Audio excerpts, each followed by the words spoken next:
am the follow. Run with me and you will see what is coming to thee.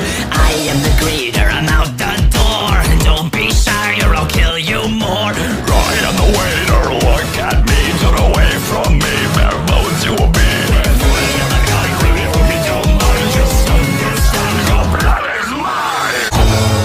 Your blood trails through the cracks. You're just as mad. Walk down the corridor. You'll shine your light through the lasting night. You walk through this bloody floor. We fall, we creep, we wait and repeat. No falling through this linear path. Creepypasta doors that hold your wrath. Outlook and hold, keep you on our seat. We fall, we creep, we wait and repeat.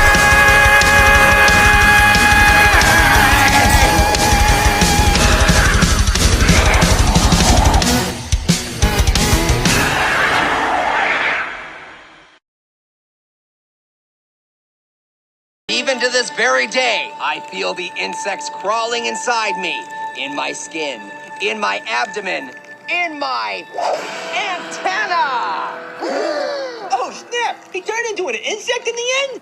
Man, that was just cheap. That wasn't even that scary. Well, that's just great. After that creepypasta, I feel like I'm covered in bugs. I need a shower. That's good! You feel like you're covered in bugs. That's how you know it's a good creepypasta. Should we do another? No, do we have to? I'm already really on edge.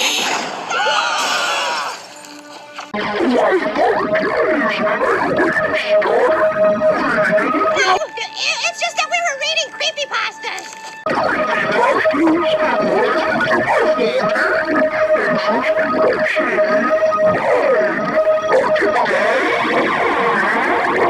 I'm not scared. You guys are scared.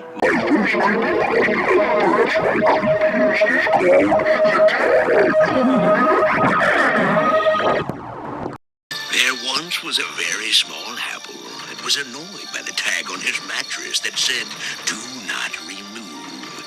Every night the tag tickled his tiny non-existent toes.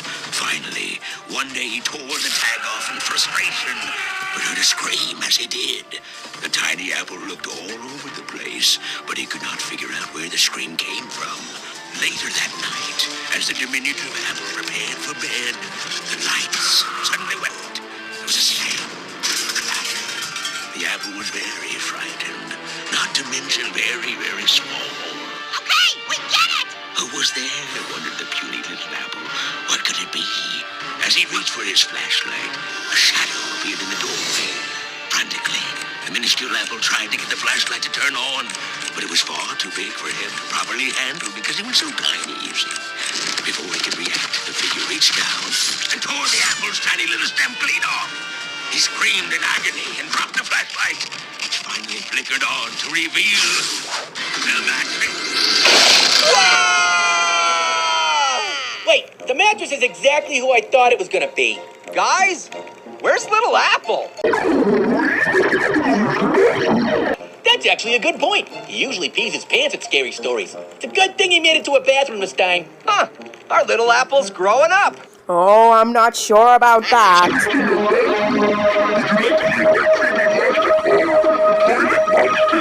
Guess we have some time to kill until Little Apple gets...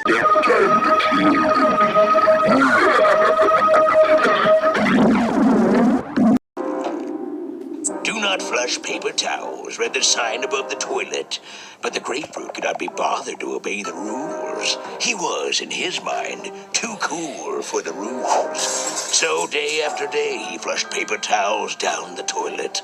What's the worst thing that could happen, he figured? The toilet gets clogged or something. But the grapefruit was wrong, because the warning sign was not posted because the pipes might clog. The sign was to deter people from inadvertently feeding the toilet monster that lived deep within the pipes.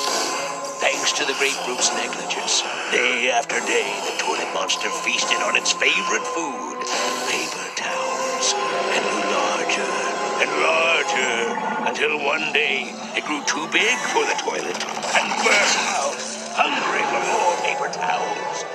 As fate would have it, the foolish grapefruit was holding the paper towel roll at that very moment.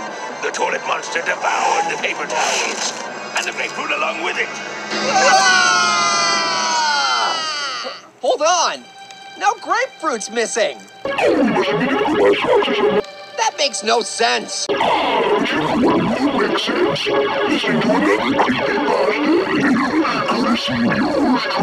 No, thank you! Once upon a time, there was a boring pair who wrote boring math equations on the whiteboard. After boring his entire class half to death, his incessant scrawling actually bored a hole through the board. The boring pair fell through the hole in the board he had bored and found himself in a world filled with wild boars. One of the boars charged toward him, and the pair screamed, but the boar stopped in its tracks. "Why would I attack you?" asked the boar. "You're one of us." The pair was very confused, because he was most certainly not a boar. And that's when the first tusk got out of his mouth, then another, then a tail, and a snout. And before he knew it, he had become the only thing he had ever known how to be, an utter and complete boar. That wasn't very scary. Boars did day in and day out for the rest of their boring boar lives. What do you mean?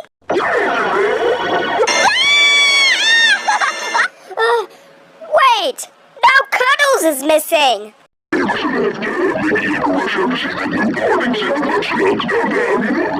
That doesn't make no sense at all.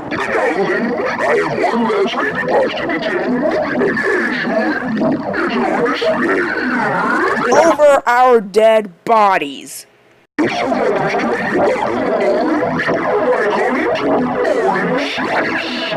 Here we go. Every day, the little orange's mother would tell him not to run with knives. "You'll slice yourself wide open," she used to warn him. But did the little orange ever listen? He did not. Actually, I listen to my mother all the time, whatever it was right or wrong. And also, I do not play with scissors at that story. One day, the little orange was out playing with His friends! No, actually, he was playing with knives. No, scissors are so juvenile. It should definitely be my friends. Are you glad that I'm changing this story to happy ending?